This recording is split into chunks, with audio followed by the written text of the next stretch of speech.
ਸਤਿ ਸ਼੍ਰੀ ਅਕਾਲ ਜੀ ਦਾ ਖਾਲਸ ਟੀਵੀ ਦੇਖ ਰਹੇ ਸਾਰੇ ਦਰਸ਼ਕਾਂ ਦਾ ਬਹੁਤ-ਬਹੁਤ ਸਵਾਗਤ ਹੈ। ਪੰਜਾਬ ਦੀਆਂ ਖਾਸ ਖਬਰਾਂ ਦੇ ਖਾਸ ਬੁਲੇਟਿਨ ਦੇ ਨਾਲ ਮੈਂ ਹਰਸ਼ਰਨ ਕੌਰ। ਅੱਜ 15 ਅਪ੍ਰੈਲ ਹੈ, ਦਿਨ ਵੀਰਵਾਰ ਹੈ। ਅਹਿਮ ਖਬਰ ਤੁਹਾਨੂੰ ਦੱਸ ਦਈਏ ਕਿ ਸੀਬੀਐਸਈ ਬੋਰਡ ਨੇ 10ਵੀਂ ਦੀਆਂ ਪ੍ਰੀਖਿਆਵਾਂ ਰੱਦ ਕਰ ਦਿੱਤੀਆਂ ਨੇ ਤੇ 12ਵੀਂ ਜਮਾਤ ਦੀਆਂ ਮੁਲਤਵੀ ਕਰ ਦਿੱਤੀਆਂ ਨੇ। ਰਾਜਸਥਾਨ ਤੇ ਮੱਧ ਪ੍ਰਦੇਸ਼ ਸਿੱਖਿਆ ਬੋਰਡ ਨੇ ਵੀ ਪ੍ਰੀਖਿਆਵਾਂ ਨੂੰ ਮੁਲਤਵੀ ਕਰ ਦਿੱਤਾ ਹੈ। ਦੋਵੇਂ ਸੂਬਿਆਂ ਦੇ ਵਿੱਚ 10ਵੀਂ ਅਤੇ 12ਵੀਂ ਦੀਆਂ ਪ੍ਰੀਖਿਆਵਾਂ ਪੋਸਟਪੋਨ ਕਰ ਦਿੱਤੀਆਂ ਗਈਆਂ ਨੇ।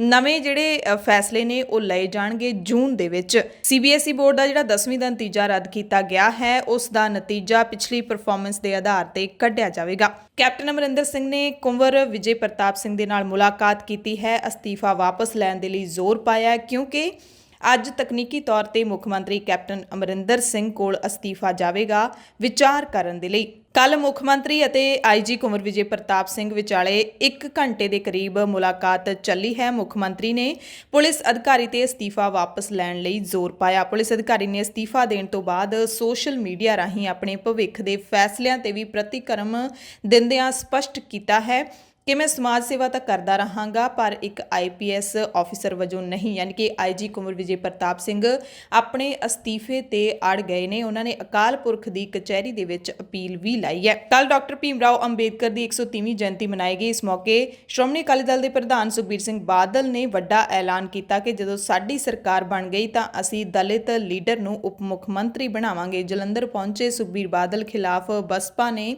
ਨਾਅਰੇਬਾਜ਼ੀ ਵੀ ਕੀਤੀ। ਸੁਖਬੀਰ ਦੇ ਇਸ ਬਿਆਨ ਤੋਂ ਬਾਅਦ ਪੰਜਾਬ ਦੀਆਂ ਸਾਰੀਆਂ ਸਿਆਸੀ ਪਾਰਟੀਆਂ ਦੇ ਕੀ ਬਿਆਨ ਆਏ ਨੇ, ਕੀ ਰਿਐਕਸ਼ਨ ਆਏ ਨੇ, ਉਹ ਸਾਰੇ ਖਬਰਾਂ ਦੇ ਵਿਸਥਾਰ ਦੇ ਵਿੱਚ ਦੱਸਾਂਗੇ। ਕੈਪਟਨ ਅਮਰਿੰਦਰ ਸਿੰਘ ਨੇ ਕੱਲ ਵਾਅਦਾ ਕੀਤਾ ਹੈ, ਦਾਅਵਾ ਕੀਤਾ ਹੈ ਕਿ ਅਸੀਂ ਸੂਬੇ ਦੀਆਂ ਸਕੀਮਾਂ ਦੇ ਵਿੱਚ 30% ਫੰਡ ਦਲਿਤ ਵਸੋਂ ਦੇ ਉੱਤੇ ਖਰਚਾਂਗੇ। SC ਅਸਾਮੀਆਂ ਦਾ ਬੈਕਲੌਗ ਪਹਿਲ ਦੇ ਆਧਾਰ ਤੇ ਭਰਨ ਦਾ ਐਲਾਨ ਕੀਤਾ ਹੈ ਕੈਪਟਨ ਅਮਰਿੰਦਰ ਸਿੰਘ ਨੇ। ਕਿਸਾਨਾਂ ਨੇ ਡਾਕਟਰ ਭੀਮ ਰਾਓ ਅੰਬੇਦਕਰ ਦੀ ਜਯੰਤੀ ਨੂੰ ਸੰਵਿਧਾਨ ਬਚਾਓ ਦਿਹਾੜੇ ਦੇ ਵਜੋਂ ਮਨਾਇਆ ਅਤੇ ਕਿਹਾ ਕਿ ਖੇਤੀ ਵਿਸ਼ੇ ਤੇ ਕੇਂਦਰ ਸਰਕਾਰ ਵੱਲੋਂ ਕਾਨੂੰਨ ਬਣਾਉਣਾ ਗੈਰ ਸੰਵਿਧਾਨਿਕ ਹੈ। ਸਰਕਾਰਾਂ ਸੰਵਿਧਾਨ ਦੀ ਗੱਲ ਨਹੀਂ ਮੰਨਦੀਆਂ। ਸਿੰਘੂ ਬਾਰਡਰ ਤੇ ਪ੍ਰੋਫੈਸਰ ਮਨਜੀਤ ਸਿੰਘ ਨੂੰ ਨੌਜਵਾਨਾਂ ਨੇ ਘੇਰ ਲਿਆ। ਪ੍ਰੋਫੈਸਰ ਮਨਜੀਤ ਸਿੰਘ ਨਾਲ ਦੀਪ ਸਿੱਧੂ ਦੇ ਕਥਿਤ ਸਮਰਥਕਾਂ ਨੇ ਉਲਝਣ ਦੀ ਕੋਸ਼ਿਸ਼ ਕੀਤੀ। ਮਨਜੀਤ ਸਿੰਘ ਨੂੰ ਉਦੋਂ ਕੁਝ ਨੌਜਵਾਨਾਂ ਨੇ ਘੇਰ ਲਿਆ ਜਦੋਂ ਉਹ ਇੱਕ ਸੋਸ਼ਲ ਮੀਡੀਆ TV ਨੂੰ ਇੰਟਰਵਿਊ ਦੇ ਰਹੇ ਸੀ। ਪ੍ਰੋਫੈਸਰ ਮਨਜੀਤ ਸਿੰਘ ਨੇ ਦੱਸਿਆ ਕਿ ਕੁਝ ਲੋਕ ਉੱਥੇ ਆਏ ਤੇ ਦੀਪ ਸਿੱਧੂ ਨੂੰ ਲੈ ਕੇ ਉਹਨਾਂ ਨਾਲ ਤਿੱਖੀ ਬਹਿਸ ਕਰਨ ਲੱਗੇ। ਉਹਨਾਂ ਲੋਕਾਂ ਦੀ ਭਾਸ਼ਾ ਵੀ ਧਮਕੀਨੁਮਾ ਸੀ ਤੇ ਲਾਲ ਕਿਲੇ ਦੀ ਹਿੰਸਾ ਨੂੰ ਲੈ ਕੇ ਗ੍ਰਿਫਤਾਰ ਦੀਪ ਸਿੱਧੂ ਨਾਲ ਮੈਨੂੰ ਖਾਮਖਾ ਜੋੜਨ ਦੀ ਕੋਸ਼ਿਸ਼ ਕਰ ਰਹੇ ਸੀ।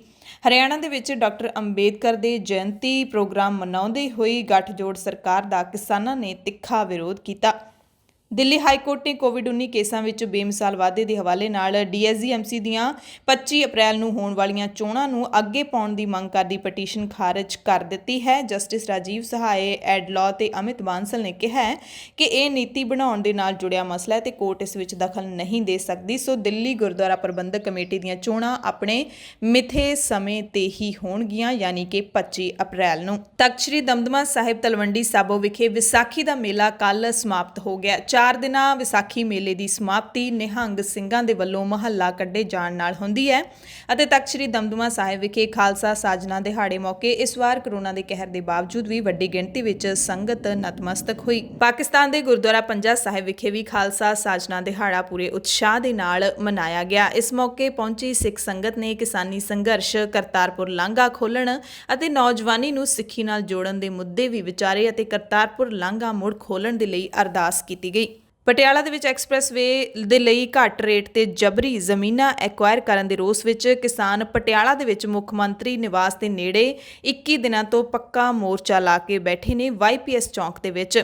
ਤੇ ਇੱਥੇ ਮੋਰਚਾ ਲਾ ਕੇ ਬੈਠੇ ਕਿਸਾਨਾਂ ਨੇ ਸਰਕਾਰ ਦੀ ਅਣਦੇਖੀ ਤੋਂ ਖਫਾ ਹੋ ਕੇ 29 ਅਪ੍ਰੈਲ ਤੱਕ ਦਾ ਸਰਕਾਰ ਨੂੰ ਅਲਟੀਮੇਟਮ ਦਿੱਤਾ ਹੈ ਤੇ ਕਿਹਾ ਕਿ ਜੇ ਮੰਗਾਂ ਨਾ ਪੂਰੀਆਂ ਹੋਈਆਂ ਤਾਂ 30 ਅਪ੍ਰੈਲ ਨੂੰ ਅਸੀਂ ਸ਼ਹਿਰ ਦੇ ਸਾਰੇ ਬਾਜ਼ਾਰਾਂ ਦੇ ਵਿੱਚ ਟਰੈਕਟਰ ਮਾਰਚ ਕੱਢਾਂਗੇ। ਸ਼੍ਰੋਮਣੀ ਅਕਾਲੀ ਦਲ ਡੈਮੋਕ੍ਰੈਟਿਕ ਅਤੇ ਸ਼੍ਰੋਮਣੀ ਅਕਾਲੀ ਦਲ ਟਕਸਾਲੀ ਦੇ ਲੀਡਰ ਜਲਦ ਹੀ ਨਵੀਂ ਪਾਰਟੀ ਬਣਾਉਣਗੇ। ਢੀਂਡਸਾ ਤੇ ਬ੍ਰਹਮਪੁਰਾ ਨਵੀਂ ਪਾਰਟੀ ਬਣਾਉਣ ਦਾ ਰਸਮੀ ਐਲਾਨ ਛੇਤੀ ਕਰਨਗੇ। ਦੋਵੇਂ ਟਕਸਾਲੀ ਅਕਾਲੀ ਲੀਡਰ ਨੇ, ਦੋਵਾਂ ਨੇ ਸ਼੍ਰੋਮਣੀ ਅਕਾਲੀ ਦਲ ਤੋਂ ਵੱਖਰੇ ਹੋ ਕੇ ਪਾਰਟੀਆਂ ਬਣਾਈਆਂ ਨੇ ਤੇ ਹੁਣ ਦੋਵਾਂ ਪਾਰਟੀਆਂ ਦਾ ਅਲਾਇੰਸ ਹੋਣ ਦੀਆਂ ਖਬਰਾਂ ਕਾਫੀ ਚਰਚਾ ਵਿੱਚ ਨੇ। ਚੰਡੀਗੜ੍ਹ ਦੀ ਐਕਸਿਸ ਬੈਂਕ ਦੇ ਵਿੱਚ ਜਿਹੜੀ 4 ਕਰੋੜ ਤੋਂ ਵੱਧ ਦੀ ਲੁੱਟ ਕੀਤੀ ਗਈ ਸੀ, ਲੁੱਟ ਮਚਾਉਣ ਵਾਲੇ ਸੁਰੱਖਿਆ ਕਰਮੀ ਨੂੰ ਪੁਲਿਸ ਨੇ ਆਖਿਰਕਾਰ ਗ੍ਰਿਫਤਾਰ ਕਰ ਲਿਆ। ਮੁਲਜ਼ਮ ਦੇ ਕੋਲੋਂ ਚੋਰੀ ਦੇ 4 ਕਰੋੜ 3 ਲੱਖ ਰੁਪਏ ਵੀ ਬਰਾਮਦ ਕਰ ਲਏ ਗਏ ਨੇ। ਮੁਲਜ਼ਮ ਦੀ ਪਛਾਣ ਸੁਨੀਲ ਕੁਮਾਰ 32 ਸਾਲ ਦਾ ਪੰਚਕੂਲਾ ਦਾ ਰਹਿਣ ਵਾਲਾ ਹੈ ਵਜੋਂ ਹੋਈ ਹੈ। 4 ਸਾਲਾਂ ਤੋਂ ਇਸ ਬੈਂਕ ਦੇ ਵਿੱਚ ਸੁਰੱਖਿਆ ਕਰਮੀ ਦੀ ਨੌਕਰੀ ਕਰ ਰਿਹਾ ਸੀ ਤੇ ਇੱਕ ਦਿਨ ਬੈਂਕ ਨੂੰ ਹੀ ਲੁੱਟ ਲਿਆ। ਕਿਸਾਨ ਲੀਡਰ ਰਾਕੇਸ਼ ਟਿਕੈਤ ਨੂੰ ਮੋਬਾਈਲ ਤੇ ਜਾਨੋਂ ਮਾਰਨ ਦੀ ਧਮਕੀ ਮਿਲੀ ਹੈ। ਭਾਰਤੀ ਕਿਸਾਨ ਯੂਨੀਅਨ ਦੇ ਮੈਂਬਰ ਵਿਪਿਨ ਕੁਮਾਰ ਨੇ ਰਾਕੇਸ਼ ਟਿਕੈਤ ਨੂੰ ਧਮਕੀ ਮਿਲਣ ਦੇ ਮਾਮਲੇ ਵਿੱਚ ਗਾਜ਼ੀਆਬਾਦ ਦੇ ਕੋਸ਼ਾਂਬੀ ਥਾਣੇ ਦੇ ਵਿੱਚ ਸ਼ਿਕਾਇਤ ਵੀ ਦਰਜ ਕਰਵਾਈ ਹੈ। ਪੰਜਾਬ ਦੀਆਂ ਖਾਸ ਖਬਰਾਂ ਦੇ ਖਾਸ ਬੁਲੇਟਿਨ ਦੇ ਵਿੱਚ ਹੁਣ ਖਬਰਾਂ ਵਿਸਥਾਰ ਦੇ ਨਾਲ। ਭਾਰਤ ਸਰਕਾਰ ਨੇ CBSE ਬੋਰਡ ਦੇ 10ਵੀਂ ਜਮਾਤ ਦੇ ਵਿਦਿਆਰਥੀਆਂ ਦੇ ਪੇਪਰ ਰੱਦ ਕਰ ਦਿੱਤੇ ਨੇ ਤੇ 12ਵੀਂ ਜਮਾਤ ਦੇ ਵਿਦਿਆਰਥੀਆਂ ਦੇ ਪੇਪਰ ਮੁਲਤਵੀ ਕਰ ਦਿੱਤੇ ਨੇ। ਪ੍ਰਧਾਨ ਮੰਤਰੀ ਨਰਿੰਦਰ ਮੋਦੀ ਦੀ ਪ੍ਰਧਾਨਗੀ ਤੇ ਕੇਂਦਰੀ ਸਿੱਖਿਆ ਮੰਤਰੀ ਡਾਕਟਰ ਰਮੇਸ਼ ਪੋਖਰਿਆਲ ਨਿਸ਼ੰਕ, ਕੇਂਦਰੀ ਸਿੱਖਿਆ ਸਕੱਤਰ ਤੇ ਹੋਰ ਉੱਚ ਅਧਿਕਾਰੀਆਂ ਦੀ ਬੈਠਕ ਹੋਈ ਹੈ ਜਿਸ ਦੇ ਵਿੱਚ ਇਹ ਫੈਸਲਾ ਲਿਆ ਗਿਆ। ਬੈਠਕ ਤੋਂ ਬਾਅਦ ਬਿਆਨ ਜਾਰੀ ਕਰਕੇ ਪੇਪਰਾਂ ਦੇ ਸੰਬੰਧੀ ਲਏ ਗਏ ਫੈਸਲਿਆਂ ਬਾਰੇ ਜਾਣਕਾਰੀ ਟਵੀਟ ਕਰਕੇ ਰਮੇਸ਼ ਪੋਖਰਿਆਲ ਨਿਸ਼ੰਕ ਨੇ ਇਹ ਜਾਣਕਾਰੀ ਦਿੱਤੀ ਹੈ। ਦੱਸਿਆ ਗਿਆ ਕਿ 10ਵੀਂ ਜਮਾਤ ਦੇ ਪੇਪਰ ਰੱਦ ਕਰ ਦਿੱਤੇ ਗਏ ਨੇ ਤੇ ਇਹਨਾਂ ਵਿਦਿਆਰਥੀਆਂ ਨੂੰ ਪਿਛਲੀ ਪਰਫਾਰਮੈਂਸ ਦੇ ਆਧਾਰ ਤੇ ਪਾਸ ਕੀਤਾ ਜਾਏਗਾ। ਨਤੀਜੇ ਨੇ ਜਿਹੜੇ ਜ਼ਰੂਰ ਐਲਾਨੇ ਜਾਣਗੇ ਪਰ ਪੇਪਰ ਨਹੀਂ ਲਏ ਜਾਣਗੇ। ਬਿਨਾਂ ਪੇਪਰ ਲਏ 10ਵੀਂ ਜਮਾਤ ਦੇ ਵਿਦਿਆਰਥੀ ਪਾਸ ਹੋ ਜਾਣਗੇ। 12ਵੀਂ ਜਮਾਤ ਦੇ ਵਿਦਿਆਰਥੀਆਂ ਦੇ ਪੇਪਰ ਮੁਲਤਵੀ ਕਰ ਦਿੱਤੇ ਗਏ ਨੇ ਤੇ 1 ਜੂਨ ਨੂੰ ਮੁੜ ਤੋਂ ਬੈਠਕ ਹੋਏਗੀ ਕੇਂਦਰੀ ਪੱਧਰ ਦੀ। ਉਸ ਦੇ ਵਿੱਚ ਦੇਖਿਆ ਜਾਏਗਾ ਹਾਲਾਤ ਕੀ ਨੇ ਕਰੋਨਾ ਦੇ ਤੇ ਫਿਰ ਅਗਲੀ ਡੇਟ ਸ਼ੀਟ ਹੈ ਜਿਹੜੀ ਉਹ ਐਲਾਨੀ ਜਾਵੇਗੀ। ਇਸ ਗੱਲ ਤੋਂ ਵੀ ਕੋਈ ਇਨਕਾਰ ਨਹੀਂ ਕੀਤਾ ਜਾ ਸਕਦਾ ਕਿ 12ਵੀਂ ਦੇ ਪੇਪਰ ਵੀ ਰੱਦ ਕੀਤੇ ਜਾ ਸਕਦੇ ਨੇ। ਪਰ 12ਵੀਂ ਤੋਂ ਬਾਅਦ ਕਿਉਂਕਿ ਵਿਦਿਆਰਥੀਆਂ ਨੇ ਵੱਖਰੀ ਸਟਰੀਮ ਦੇ ਵਿੱਚ ਜਾਣਾ ਹੁੰਦਾ ਹੈ, ਕਾਲਜਾਂ ਦੇ ਵਿੱਚ ਦਾਖਲਾ ਲੈਣਾ ਹੁੰਦਾ ਹੈ, ਇਸ ਕਰਕੇ 12ਵੀਂ ਦੇ ਪੇਪਰ ਦੇਣੇ ਬੜੇ ਜ਼ਰੂਰੀ ਮੰਨਦੀ ਹੈ ਸਰਕਾਰ। ਹਾਲਾਂਕਿ 10ਵੀਂ ਦੇ ਪੇਪਰ ਵੀ ਬੜੇ ਜ਼ਰੂਰੀ ਹੁੰਦੇ ਨੇ ਪਰ 10ਵੀਂ ਦੇ ਪੇਪਰ ਰੱਦ ਕਰ ਦਿੱਤੇ ਗਏ ਨੇ। ਇਹ ਪੇਪਰ ਪਹਿਲਾਂ ਮਈ ਦੇ ਵਿੱਚ ਸ਼ੁਰੂ ਹੋ ਕੇ ਜੂਨ ਤੱਕ ਖਤਮ ਹੋਣੇ ਸੀ ਪਰ ਹੁਣ ਡੇਟ ਸ਼ੀਟ ਰੱਦ ਕਰ ਦਿੱਤੀ ਗਈ ਹੈ। ਕਾਂਗਰਸ ਲੀਡਰ ਰਾਹੁਲ ਗਾਂਧੀ, ਜਨਰਲ ਸਕੱਤਰ ਪ੍ਰਿਯੰਕਾ ਗਾਂਧੀ ਵਾਡਰਾ, ਪੰਜਾਬ ਦੇ ਮੁੱਖ ਮੰਤਰੀ ਕੈਪਟਨ ਅਮਰਿੰਦਰ ਸਿੰਘ ਤੇ ਦਿੱਲੀ ਦੇ ਮੁੱਖ ਮੰਤਰੀ ਅਰਵਿੰਦ ਕੇਜਰੀਵਾਲ, ਇਹਨਾਂ ਸਾਰੇ ਲੀਡਰਾਂ ਨੇ ਕੇਂਦਰ ਸਰਕਾਰ ਨੂੰ ਅਪੀਲ ਕੀਤੀ ਸੀ ਕਿ CBSE ਬੋਰਡ ਦੀਆਂ ਪ੍ਰੀਖਿਆਵਾਂ ਰੱਦ ਕਰ ਦਿੱਤੀਆਂ ਜਾਣ। ਪੰਜਾਬ ਸਕੂਲ ਸਿੱਖਿਆ ਬੋਰਡ ਦੀ ਗੱਲ ਕਰ ਲਈਏ ਤਾਂ ਜਾਣਕਾਰੀ ਮਿਲ ਰਹੀ ਹੈ ਪੰਜਾਬ ਦੇ ਸਿੱਖਿਆ ਮੰਤਰੀ ਵਿਜੇਂਦਰ ਸਿੰਗਲਾ ਦੇ ਹਵਾਲੇ ਨਾਲ ਕਿ ਪੰਜਾਬ ਸਕੂਲ ਸਿੱਖਿਆ ਬੋਰਡ ਨੇ ਵੀ 10ਵੀਂ ਤੇ 12ਵੀਂ ਦੇ ਪੇਪਰ ਫਿਲਹਾਲ ਮੁਲਤਵੀ ਕਰ ਦਿੱਤੇ ਨੇ। 10ਵੀਂ ਤੇ 12ਵੀਂ ਦੇ ਪੇਪਰਾਂ ਦੀ ਡੇਟ ਸ਼ੀਟ ਐਲਾਨ ਦਿੱਤੀ ਗਈ ਸੀ ਪਰ ਕਰੋਨਾ ਦੇ ਕਹਿਰ ਕਰਕੇ ਪੰਜਾਬ ਸਰਕਾਰ ਦੇ ਇਸ ਬੋਰਡ ਨੇ ਵੀ ਫੈਸਲਾ ਲੈ ਲਿਆ ਹੈ। ਵਿਜੇਂਦਰ ਸਿੰਗਲਾ ਨੇ ਦੱਸਿਆ ਹੈ ਇੱਕ ਨਿੱਜੀ TV ਚੈਨਲ ਨੂੰ ਜਾਣਕਾਰੀ ਦਿੰਦੇ ਹੋਏ ਕਿ ਜੂਨ ਦੇ ਵਿੱਚ ਮੁੜ ਤੋਂ ਬੈਠਕ ਦੇ ਵਿੱਚ ਸਮੀਖਿਆ ਕੀਤੀ ਜਾਏਗੀ, ਫਿਰ ਫੈਸਲਾ ਲਿਆ ਜਾਏਗਾ ਕਿ 10ਵੀਂ ਅਤੇ 12ਵੀਂ ਦੇ ਪੇਪਰ ਹੁਣ ਅੱਗੇ ਕਦੋਂ ਹੋਣੇ ਨੇ। 5ਵੀਂ ਤੇ 8ਵੀਂ ਜਮਾਤ ਦੇ ਜਿਹੜੇ ਬੋਰਡ ਦੇ ਪੇਪਰ ਨੇ ਉਹ ਪਹਿਲਾਂ ਹੀ ਟਾਲ ਦਿੱਤੇ ਗਏ ਨੇ ਤੇ ਇਹਨਾਂ ਬਾਰੇ ਵੀ ਆਉਂਦੇ ਦਿਨਾਂ ਦੇ ਵਿੱਚ ਕੋਈ ਫੈਸਲਾ ਲਿਆ ਜਾ ਸਕਦਾ ਹੈ। ਹੋ ਸਕਦਾ ਹੈ ਕਿ ਇਹਨਾਂ ਜਮਾਤਾਂ ਦੇ ਪੇਪਰ ਰੱਦ ਹੀ ਕਰ ਦਿੱਤੇ ਜਾਣ ਅਤੇ ਵਿਦਿਆਰਥੀਆਂ ਨੂੰ ਪਿਛਲੀ ਪਰਫਾਰਮੈਂਸ ਦੇ ਆਧਾਰ ਦੇ ਉੱਤੇ ਪਾਸ ਕਰ ਦਿੱਤਾ ਜਾਵੇ। ਸੋ ਸਰਕਾਰ ਨੇ ਜਿਹੜੇ ਇਹ ਫੈਸਲੇ ਸੁਣਾਏ ਹੈਗੇ ਨੇ ਵਿਦਿਆਰਥੀਆਂ ਦੇ ਪੇਪਰਾਂ ਨੂੰ ਲੈ ਕੇ, ਉਹਨਾਂ ਫੈਸਲਿਆਂ ਤੋਂ ਬਾਅਦ ਵਿਦਿਆਰਥੀ ਨੇ ਜਿਹੜੇ ਉਹਨਾਂ ਦੀ ਰਾਏ ਆ ਰਲਵੀਂ ਮਿਲਵੀਂ ਆ ਰਹੀ ਹੈ ਉਹਨਾਂ ਦੇ ਮਾਪਿਆਂ ਦੀ ਜਾਂ ਫਿਰ ਸਕੂਲਾਂ ਦੇ ਅਧਿਆਪਕਾਂ ਦੀ। ਕਈ ਇਸ ਫੈਸਲੇ ਤੋਂ ਸੰਤੁਸ਼ਟ ਨੇ ਪਰ ਕਈ ਮੰਨਦੇ ਨੇ ਕਿ ਪੱਕੇ ਪੇਪਰ ਨੇ ਜਿਹੜੇ ਉਹ ਜ਼ਰੂਰ ਹੋਣੇ ਚਾਹੀਦੇ ਨੇ ਤਾਂ ਹੀ ਪ੍ਰੀਖਿਆ ਦੇ ਵਿੱਚ ਬੈਠਣ ਦਾ ਜਿਹੜਾ ਸਵਾਦ ਆਉਂਦਾ ਹੈ, ਪੜ੍ਹਾਈ ਕਰਨ ਦਾ ਪਤਾ ਲੱਗਦਾ ਹੈ, ਕੁਝ ਮਹਿਸੂਸ ਹੁੰਦਾ ਹੈ ਕਿ ਮਿਹਨਤ ਕਰਕੇ ਪੇਪਰ ਲਏ ਨੇ। ਫਿਲਹਾਲ ਵਿਦਿਆਰਥੀ ਜਿਹੜੇ ਪੇਪਰਾਂ ਦੀ ਤਿਆਰੀ ਦੇ ਵਿੱਚ ਸਿਰ ਸੁੱਟ ਕੇ ਜੁਟੇ ਹੋਏ ਸੀ ਉਹਨਾਂ ਦੀ ਇਕਾਗਰਤਾ ਜ਼ਰੂਰ ਭੰਗ ਹੋ ਗਈ ਹੈ ਇਹਨਾਂ ਫੈਸਲਿਆਂ ਦੇ ਨਾਲ। ਬਹਿਬਲ ਕਲਾਂ ਗੋਲੀकांड ਦੀ ਜਾਂਚ ਕਰਨ ਵਾਲੇ IG ਕੁੰਵਰ ਵਿਜੇ ਪ੍ਰਤਾਪ ਸਿੰਘ ਦੀ ਗੱਲ ਕਰ ਲਈਏ ਤਾਂ ਉਹਨਾਂ ਨੇ ਜਿਹੜਾ ਅਸਤੀਫਾ ਪੰਜਾਬ ਦੇ ਮੁੱਖ ਮੰਤਰੀ ਕੈਪਟਨ ਅਮਰਿੰਦਰ ਸਿੰਘ ਨੂੰ ਭੇਜਿਆ ਸੀ, ਉਹ ਅਸਤੀਫਾ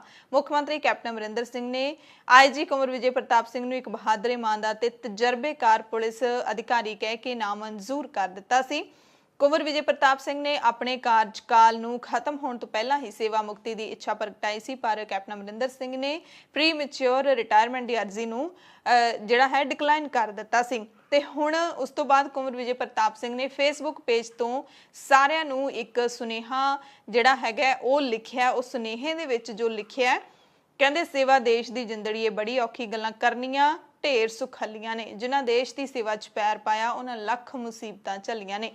ਮੈਂ ਆਪਣਾ ਕੰਮ ਕੀਤਾ, ਮੈਨੂੰ ਕੋਈ ਅਫਸੋਸ ਨਹੀਂ ਹੈ। ਮੈਂ ਸਾਰਿਆਂ ਨੂੰ ਬੇਨਤੀ ਕਰਦਾ ਕਿ ਇਸ ਮੁੱਦੇ ਨੂੰ ਸਿਆਸੀਕਰਨ ਦਾ ਰੰਗ ਨਾ ਦਿਓ। ਮੇਰੀ ਰਿਪੋਰਟ ਅਤੇ ਚਾਰਜਸ਼ੀਟ ਦਾ ਇੱਕ ਸ਼ਬਦ ਆਪਣੇ ਆਪ 'ਚ ਸਬੂਤ ਹੈ। ਇਸ ਨੂੰ ਕਿਸੇ ਵੀ ਹਾਲਤ ਵਿੱਚ ਅਣਦੇਖਿਆ ਨਹੀਂ ਕੀਤਾ ਜਾ ਸਕਦਾ। ਦੋਸ਼ੀ ਸੱਚ ਦਾ ਸਾਹਮਣਾ ਕਰਨ ਦੀ ਹਿੰਮਤ ਨਹੀਂ ਕਰ ਸਕਦੇ।